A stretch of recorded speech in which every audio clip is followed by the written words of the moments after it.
Job, chapter 31. I made a covenant with mine eyes, why then should I think upon a maid? For what portion of God is there from above? And what inheritance of the Almighty from on high? Is not destruction to the wicked, and a strange punishment to the workers of iniquity? Doth not he see my ways, and count all my steps? If I have walked with vanity, or if my foot hath hasted to deceit, let me be weighed in an even balance, that God may know mine integrity. If my step hath turned out of the way, and mine heart walked after mine eyes, and if any blot hath cleaved to mine hands, then let me sow, and let another eat, yea, let my offspring be rooted out. If mine heart have been deceived by a woman, or if I have laid wait at my neighbour's door, then let my wife grind unto another, and let others bow down upon her. For this is an heinous crime, yea, it is an iniquity, to be punished by the judges. For it is a fire, that consumeth to destruction, and would root out all mine increase. If I did despise the cause of my manservant, or of my maidservant, when they contended with me, what then shall I do when God riseth up? And when he visiteth, what shall I answer him?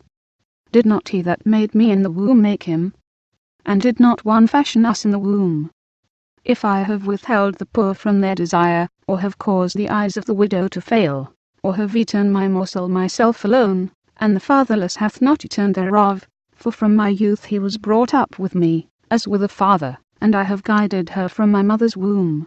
If I have seen any perish for want of clothing, or any poor without covering, if his loins have not blessed me, and if he were not warmed with the fleece of my sheep, if I have lifted up my hand against the fatherless, when I saw my help in the gate, then let mine arm fall from my shoulder blade, and mine arm be broken from the bone.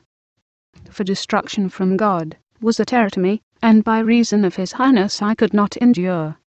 If I have made gold my hope, or have said to the fine gold, Thou art my confidence, if I rejoiced, because my wealth was great, and because mine hand had got in much, if I beheld the sun when it shined, or the moon walking in brightness, and my heart hath been secretly enticed, or my mouth hath kissed my hand, this also were an iniquity, to be punished by the judge.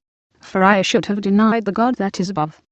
If I rejoiced at the destruction of him that hated me, or lifted up myself when evil found him, neither have I suffered my mouth to sin by wishing a curse to his soul. If the men of my tabernacle said not, O that we had of his flesh, we cannot be satisfied. The stranger did not lodge in the street, but I opened my doors to the traveller.